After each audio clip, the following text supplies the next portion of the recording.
Assalamualaikum warahmatullahi wabarakatuh. Perkenalkan, nama saya Sri Nurhayati dengan NIM 20030150041 dari kelas PJKRA angkatan 2020. Nah, di sini saya akan menjelaskan sedikit tentang sejarah perkembangan ilmu pengetahuan. Adapun pengertiannya yaitu sejarah adalah kesinambungan atau rentetan suatu peristiwa kejadian antara masa lampau, masa sekarang, dan masa depan. Adapun yang pertama yaitu periode Yunani kuno. Yunani kuno adalah tempat bersejarah di mana sebuah bangsa memiliki peradaban. Seiring dengan berkembangnya waktu, filsafat dijadikan sebagai landasan berpikir oleh bangsa Yunani untuk mengali ilmu pengetahuan, sehingga berkembang pada generasi-generasi setelahnya. Periode perkembangan filsafat Yunani merupakan entry point untuk memasuki peradaban baru umat manusia. Masa ini berlangsung dari abad 6 sampai abad Masehi. Zaman ini menggunakan sikap yang senang menyelidiki sesuatu secara kritis dan tidak menerima segitunya juga. Amsal Baktir membagi periodisasi sejarah perkembangan ilmu pengetahuan menjadi 4 periode, yaitu zaman Yunani kuno, pada zaman Islam, pada zaman Renaissance dan modern, pada zaman kontemporer. Sedangkan George G. Moully membagi perkembangan ilmu menjadi 3 tahap, yaitu animisme, ilmu empiris, dan ilmu teoris.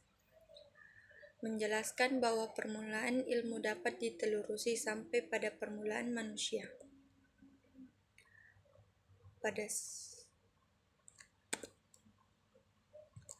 zaman Yunani kuno, banyak ilmuwan yang mengungkapkan, di antara lain yaitu Thales, filsuf pertama sebelum masa Sokrates. Menurutnya, pada zat utama yang menjadi dasar segala materi adalah air. Ia menjadi filsuf yang mempertanyakan isi dasar alam.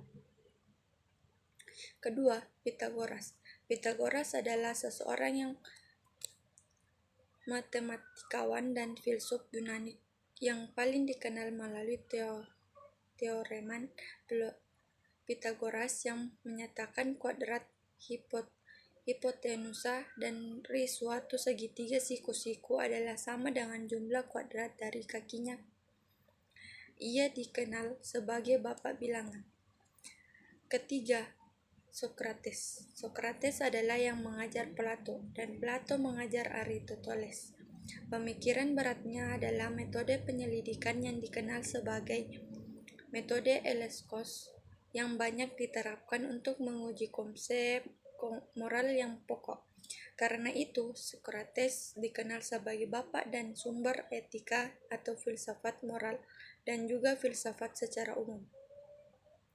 Periode setelah Sokrates ini disebut dengan zaman keemasan keilmuan bangsa Yunani, karena pada zaman ini kajian-kajian keilmuan yang muncul adalah perpaduan antara filsafat alam dan filsafat tentang manusia.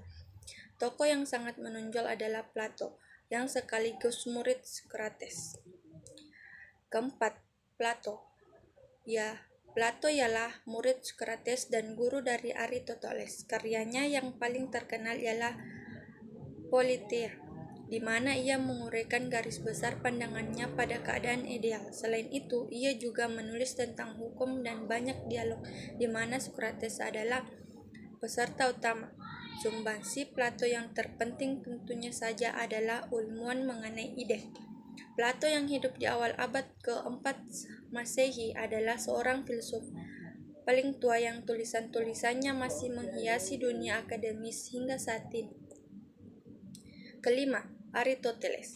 Aristoteles memberikan kontribusi di bidang metafisika, fisika, etika, politik, ilmu kedokteran, dan ilmu alam. Di bidang ilmu alam, ia merupakan orang yang pertama yang mengumpulkan dan mengklarifikasikan spesies biologi secara sistematis. Di bidang politik, Aristoteles percaya bahwa bentuk politik yang ideal adalah gabungan dari bentuk demokrasi dan monarki. Dari kontribusinya yang paling penting adalah masalah logika dan teologi. Logika Aristoteles adalah suatu sistem berpikir deduktif. Adapun yang kedua yaitu periode Islam.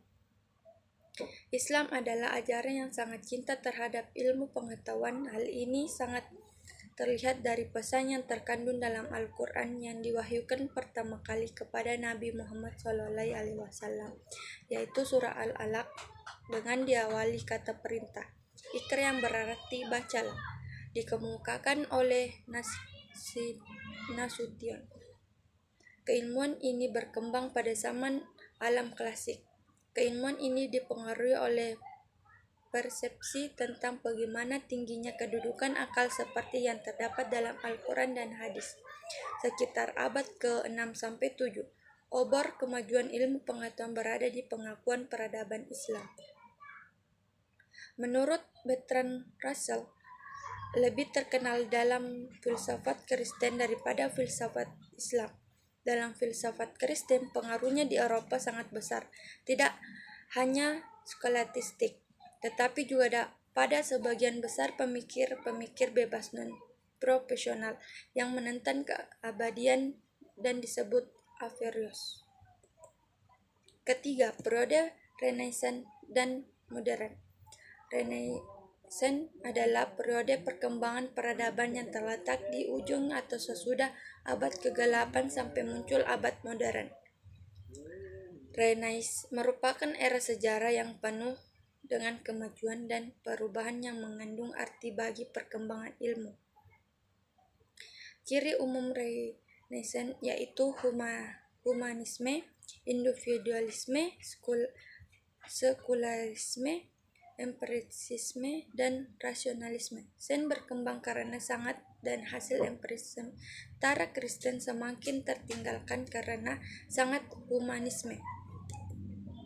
Adapun yang keempat yaitu periode kontemporer. Zaman ini bermula dari abad ke-20 Masehi dan masih berlangsung hingga saat ini.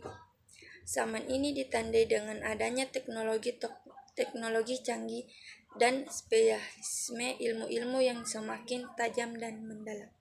Pada zaman ini, bidang fisika menempati kedudukan paling tinggi dan banyak dibicarakan oleh para filsuf. Pada zaman ini, bidang fisika menempati kedudukan paling tinggi dan banyak dibicarakan oleh filsuf. Fisikawan yang paling terkenal pada abad ke-20 adalah Albert Einstein. Dia dianugerahkan penghargaan Nobel dalam fisika pada tahun 1921. Untuk penjelasannya tentang efek fotoelektrik dan pengabdian bagi pengembang mekanika, kuantum, mekanika statis, dan kosmologi. Pesatnya perkembangan ilmu pengetahuan harus diimbangi dengan perkembangan moralitas spiritual karena sebagaimana kita tahu bahwa ilmu pengetahuan hakikatnya adalah bebas nilai. Tergantung bagaimana manusia mempergunakannya, ilmu pengetahuan bisa berdampak positif dan bisa juga berdampak negatif. Dampak positifnya adalah dapat semakin mempermudah dan memberikan kenyamanan dalam kehidupan manusia. Sementara dampak negatifnya adalah dapat menghancurkan tatanan kehidupan manusia itu sendiri. Mungkin sekian dan terima kasih oleh saya. Wassalamualaikum warahmatullahi wabarakatuh.